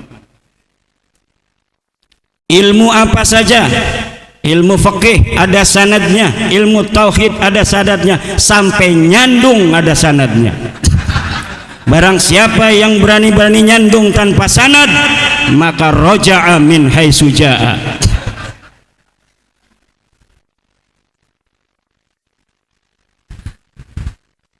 Ibu bapak hadirin ma'asyiral muslimin rahimakumullah. Di media sosial kita sering dijejali oleh nada-nada minor dari ajaran Islam yang dibungkus ajaran Islam, tapi sebenarnya itu bukan ajaran Islam. Fadilatun nasab 'alal ilmi, ini adalah ajaran-ajaran yang tidak berdasar dan berasas kuat daripada dalil-dalil agama. Dalil-dalil agama sudah jelas. Yarfa'illahu alladhina amanu minkum walladhina utul ilma darajat. Jelas orang yang beriman dan berilmu adalah orang yang paling tinggi derajatnya. Tapi banyak di kitab-kitab yang di kalangan orang-orang yang mengaku sebagai keturunan Rasulullah walaupun belum terkonfirmasi, mereka membuat kitab-kitab yang mengunggulkan nasab daripada ilmu, mengunggulkan darah daripada ketakwaan kepada Allah Subhanahu wa ta'ala. Tidak setiap apa yang di kitab merupakan adalah inti ajaran Islam yang lurus, saudara.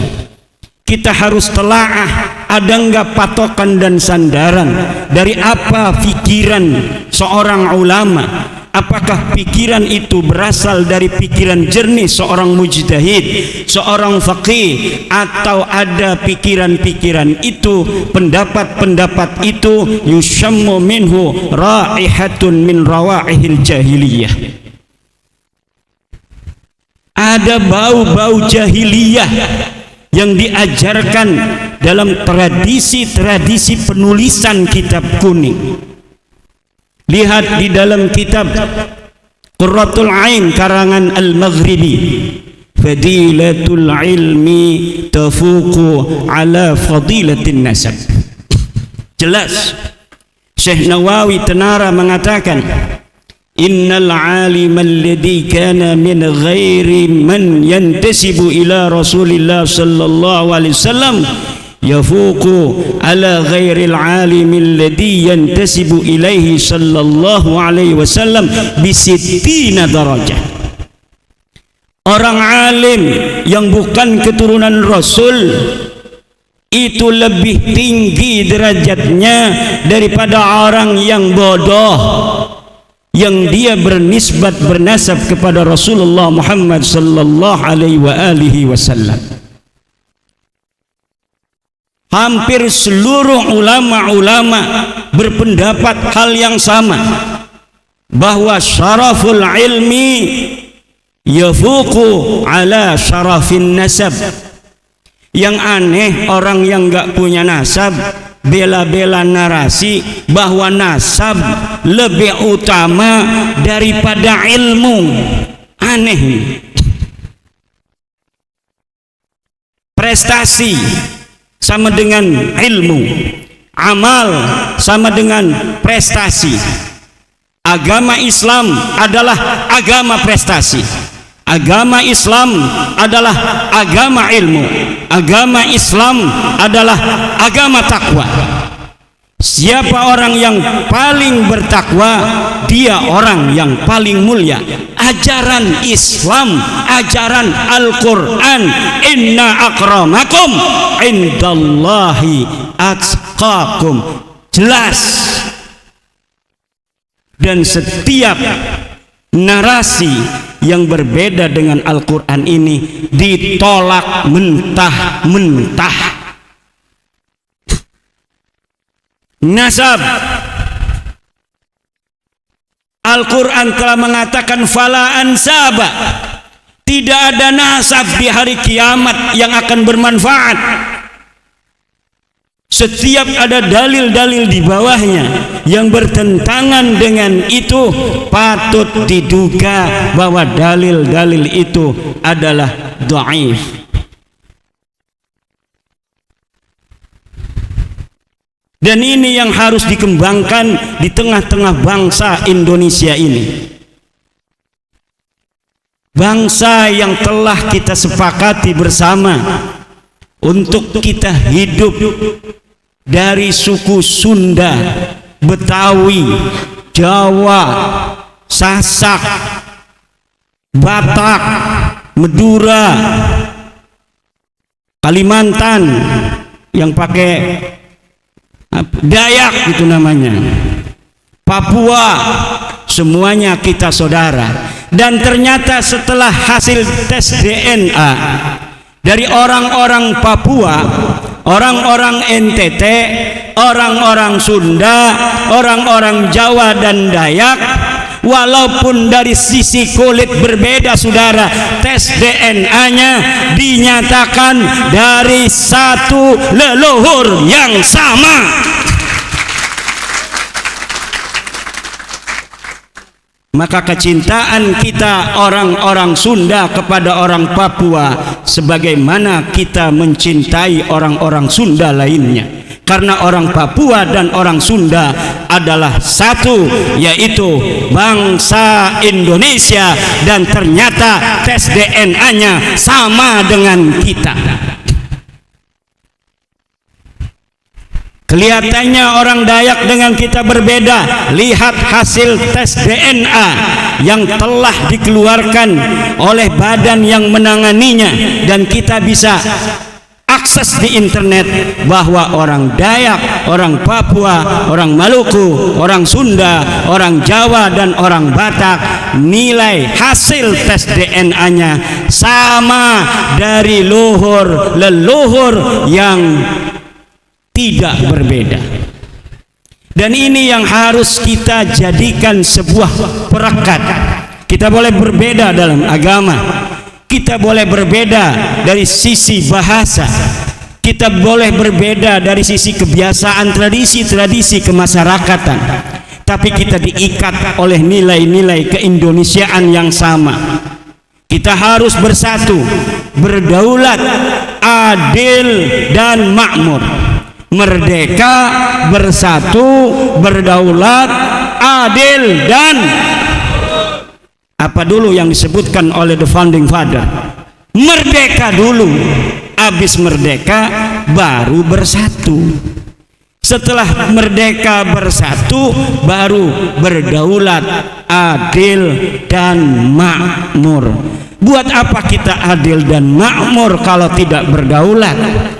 Dulu di Kresek, di kampung saya, kata nenek-nenek, zaman sekarang sama zaman Belanda, kalau lihat dari sisi pertanian, mending zaman Belanda. Irigasi-irigasi pada jalan semua zaman Belanda. Zaman sekarang irigasi dibiarin gak ada airnya. Tapi bukan itu yang membuat kita bangga, yaitu bahwa kita tidak berada di bawah kekuasaan orang asing. Beras di masa zaman Belanda Karawang dengan zaman sekarang penghasilannya lebih besar zaman Belanda, saudara-saudara. Tapi kita waktu itu adil dan makmur, subur, banyak kekayaan, tapi kita terjajah. Kita tidak punya kebanggaan, kita tidak punya rasa kemuliaan. Kenapa? Karena yang jadi pemimpin dilihat bukan seperti warna kulit kita, DNA-nya berbeda. Dia orang Eropa, kita orang Indonesia. Agamanya juga berbeda, tradisinya juga berbeda. Maka seluruh bangsa Indonesia, walau banyak beras, walau banyak gula, dalam hatinya menginginkan bagaimana dirinya, bangsanya bisa merdeka dari para penjajah. Walau mereka tidak berdaya, muncul para pahlawan-pahlawan yang berdaya.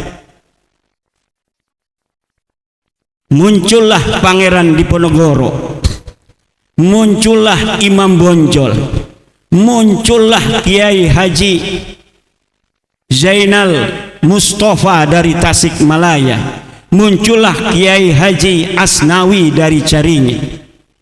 Zaman-zaman itu orang-orang yang mau bicara tentang merdeka resikonya mati, saudara. Maka keberanian itu sebenarnya bisa ditunjukkan dalam keadaan-keadaan seperti itu. Pemberani yang sejati adalah orang-orang yang berani pada masa-masa perang. Pemberani itu dia yang megangin pedang di tengah medan perang, bukan dia yang megangin mic di atas mobil komando pada masa damai.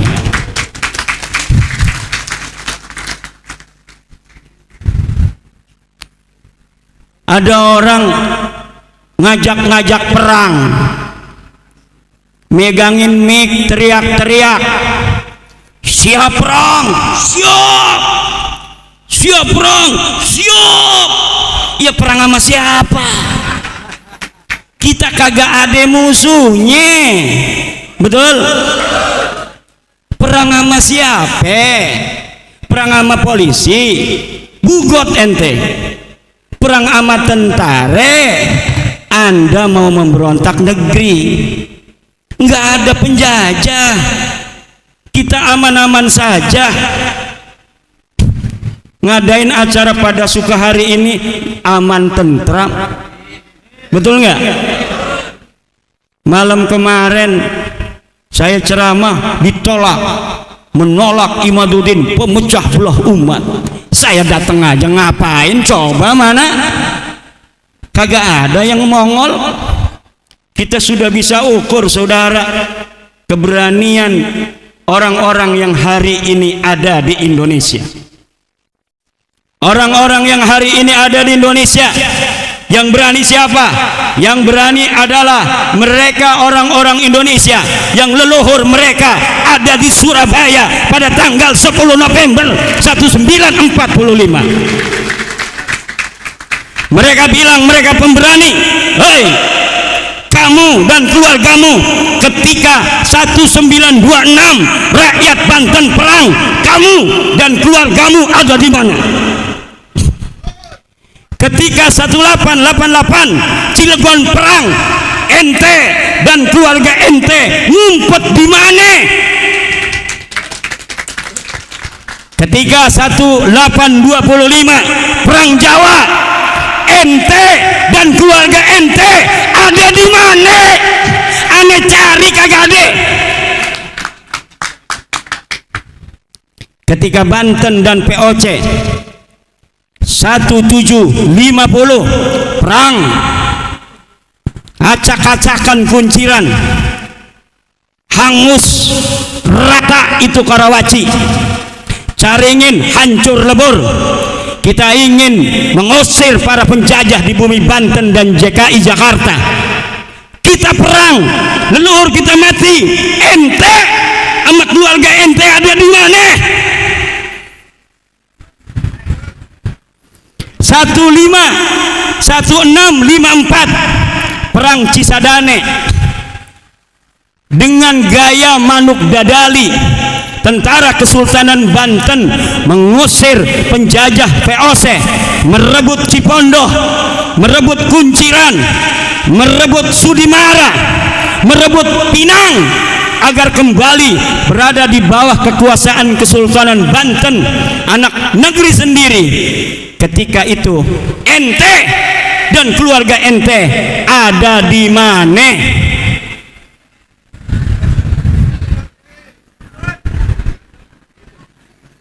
Ketika Sunan Ampel datang ke Banten pengen ngajarin Islam di orang-orang Banten, kemudian Sunan Ampel kagak diterima orang-orang Banten. Kenapa? Karena dia bukan orang Banten. Sunan Gunung Jati ngejar Sunan Ampel, pengen berguru kepada Sunan Ampel di atas gunung apa namanya yang ada di Banten itu, Gunung Santri. Sunan Ampel di Gunung Santri ngajarin santri, orang-orang nggak ada yang mau masuk Islam. Sunan Gunung Jati mendengar Sunan Ampel ada di Banten, dia kejar dari Cirebon. Ternyata Sunan Ampel sudah pulang ke Surabaya. Akhirnya Sunan Gunung Jati kejar ke Surabaya, mondok di Surabaya, lalu belajar agama Sunan Gunung Jati pada Sunan Ampel. Ketika itu, ketika Sunan Ampel dengan susah payah menyebarkan agama Islam di Banten, ente dan keluarga ente ada di mana? Kemudian kata Sunan Gunung Jati, kata Sunan Ampel, wahai Gunung Jati, kalau kamu mau menyebarkan agama Islam di Banten, kamu diterima di Cirebon, wajar, kamu punya ibu orang Cirebon.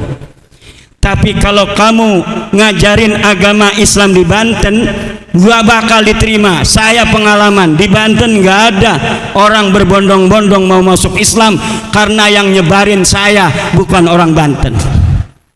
Terus gimana? Wahai guru, saya harus nyebarin Islam di Banten.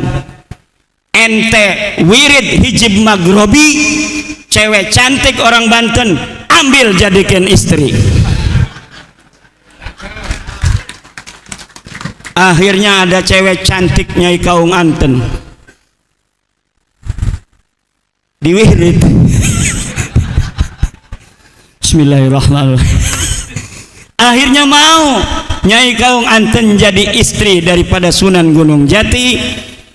Kemudian lahirnya Maulana Hasanuddin Banten, dan akhirnya Maulana Hasanuddin menyebarkan agama Islam, diterima.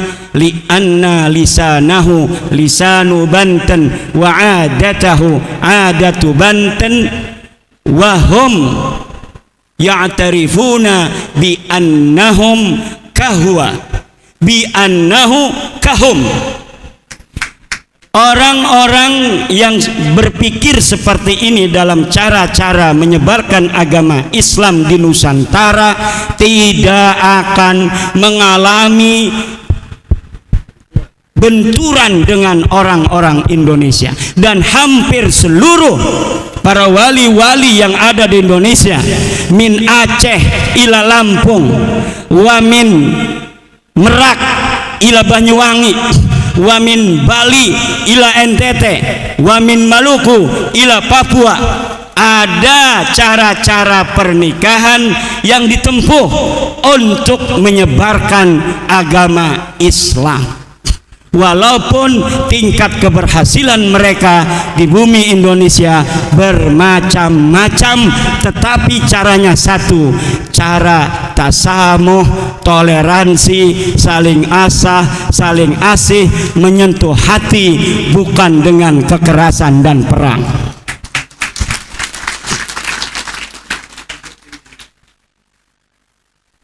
Ini ada orang yang kekerasan, memperlihatkan keberanian di tengah-tengah keheningan. Orang lagi damai, dia, saya paling berani, kita siap perang, takbir, Allahu Akbar. Kata polisi, saya juga Allahu Akbar. Mau perang dengan saya, ini Allahu Akbar, itu Allahu Akbar, samiallahu liman hamidah. Giliran zaman perang kagak ada di sejarah, gimana urusannya?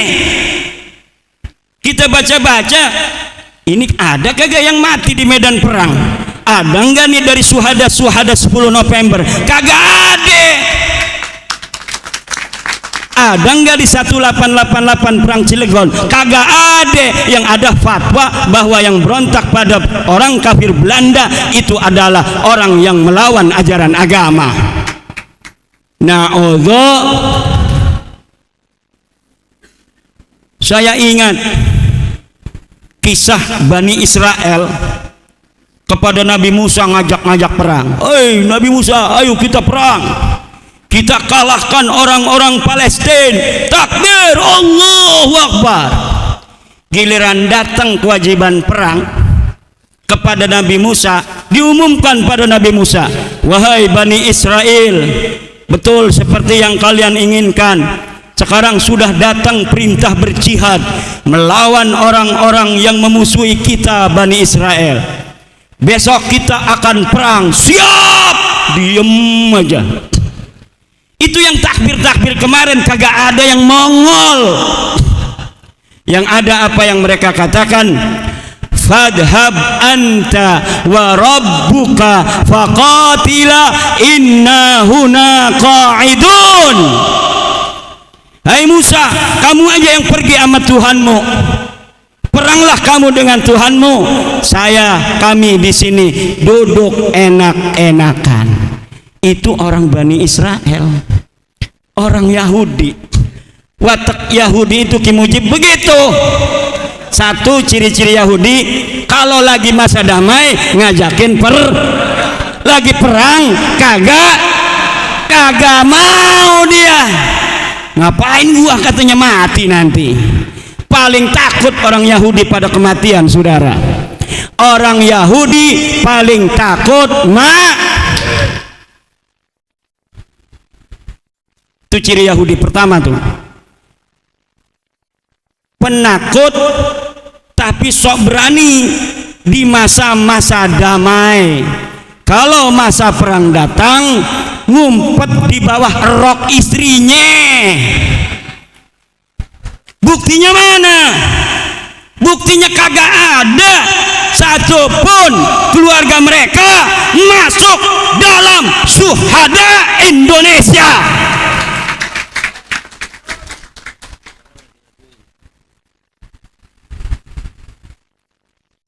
Coba yang pura-pura berani itu, yang sok berani, urut dari namamu sampai Ubaidillah, ada enggak yang mati di medan perang? Urut. Jangan bawa-bawa Panglima Hunain Sayyidina Ali, jangan bawa-bawa Panglima Karbala Sayyidina Husain. Mereka adalah cucu Rasulullah. Tapi urut dari Ubaidillah sampai namamu, ada tidak yang mati di medan perang? Saya berani untuk bertaruh, tidak ada di antara nama itu sampai mereka yang mati di medan perang untuk membela agama Allah.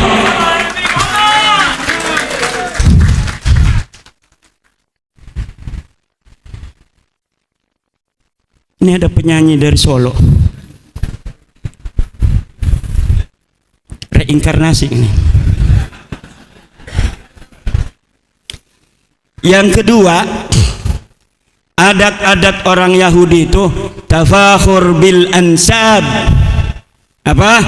Tafakhur, membangga-banggakan nasab. Ini adalah kelakuan orang-orang Yahudi. Mereka menganggap dirinya asy-sya'bul mukhtar, suku bangsa yang terpilih. Innana dhi'ab wa ghairuna qati'un minal ghanam. Kami adalah serigala, selain kami adalah seiris daging kambing saja. Bukan kambing, seiris daging kambing. Makanya mereka tidak mau orang Yahudi menikahkan anak-anak perempuan mereka dengan laki-laki yang bukan Yahudi. Ini ciri-ciri ketiga Yahudi. Tidak akan menikahkan anak perempuan mereka orang Yahudi itu kepada laki-laki yang bukan Yahudi. Ciri-ciri selanjutnya Yahudi apa? Ciri-ciri selanjutnya Yahudi, orang Yahudi kalau manggil orang bukan Yahudi ada panggilan khusus. Orang Yahudi disebut jamaah Yahudi, bukan Yahudi disebut ummi. Makanya Rasulullah disebut an-nabiyul ummi, nabi yang bukan Yahudi. Bab apa ini? Bab tajawuz. Allah katakan seperti yang dikatakan orang Yahudi, menghina orang Yahudi, bahwa yang aku pilih sebagai nabi terakhir adalah an-nabiyul ummi, nabi yang bukan Yahudi.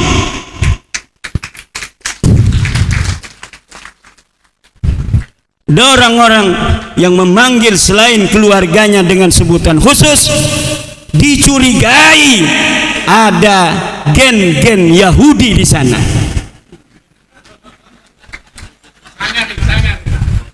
Setuju nggak Kiao? Siap? Panglima Dakil kagak berani.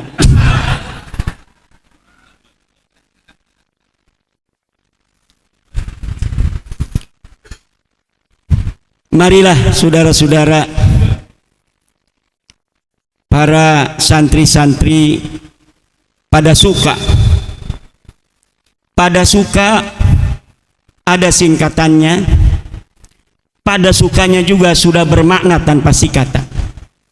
Pada suka al-mutahabbin, orang-orang yang saling mencintai, bukan hanya orang yang mengemis cinta kasih, tapi orang yang siap mencintai dan siap dicintai. Kalau bangsa Indonesia dari Islamnya, dari Kristennya, dari Budanya, dari Hindunya, dari Konghucunya sama-sama saling menghargai antar sesama bangsa Indonesia, dari suku-sukunya, orang Jawa, orang Sunda, orang Dayak, orang Sasak, orang Madura, orang Aceh, orang Minang, orang Maluku, orang Kalimantan, orang Papua, orang NTT, orang NTB, orang Bali, semuanya saling menghargai kita dalam berindonesia. Insya Allah Indonesia ini akan menjadi baldatun thayyibatun wa rabbun ghafur. Inilah mungkin yang dapat saya sampaikan. Suaranya sudah habis, mudah-mudahan ada manfaatnya. Tetap bersatu sebagai bangsa, saling cinta mencintai sesama pada suka, barokah insya Allah kita dan anak cucu ila yaumil qiyamah. Untuk Kiai Raden Syarif Rahman, mudah-mudahan panjang umur, sehat badan beliau, Ibu Nyai Syarif Rahman, anak mantu, seluruh santri dan seluruh ashab pada suka. Wallahul muwaffiq ila aqwamit thoriq. Wassalamualaikum warahmatullahi wabarakatuh. Jadi itu ya teman-teman, cerita dari seorang Ustadz ini, yang mana ada oknum Habib yang datang dari Yaman dan bertamu ke rumah seorang kiai di pondok yang tidak disebutkan nama pondoknya ya. Dan si oknum Habib ini minta istri seorang kiai karena istrinya cantik ya. Karena kalau ente mengasihi istrinya ya Anda mendapatkan surga, mendapatkan syafaat gitu ya. Terpaksa menurut ini ya dikasih gitu ya, karena muhibin, karena percaya dengan omongannya. Dan di sini dibongkarlah oleh Kiai Haji Imaduddin Usman Al-Bantani, masa ada cucu Nabi seperti itu katanya ya. Jadi paling tidak ya jangan minta istri orang lah kan gitu ya. Nah, apalagi itu istrinya seorang kiai gitu ya, kok diminta, masa tidak ada cewek lain gitu ya. Jadi Kiai Haji Imaduddin Usman itu membongkar gedok-gedok para oknum Habib yang pekerjaannya seperti itu ya, minta uang, ada yang minta istri kiai gitu ya, macam-macam. Dan nasabnya pun juga ikut dibongkar oleh Kiai Haji Imaduddin Usman Al-Bantani, karena oknum-oknum ini dari marganya itu dari golongan Ba'lawi semua yang kebanyakan gitu ya teman-teman. Oke, terima kasih buat teman-teman semua. Mohon maaf apabila ada kata-kata yang salah, yang kurang berkenan, mohon dimaafkan. Dan semoga video ini bermanfaat. Terima kasih, sampai jumpa di video selanjutnya. Wassalamualaikum warahmatullahi wabarakatuh.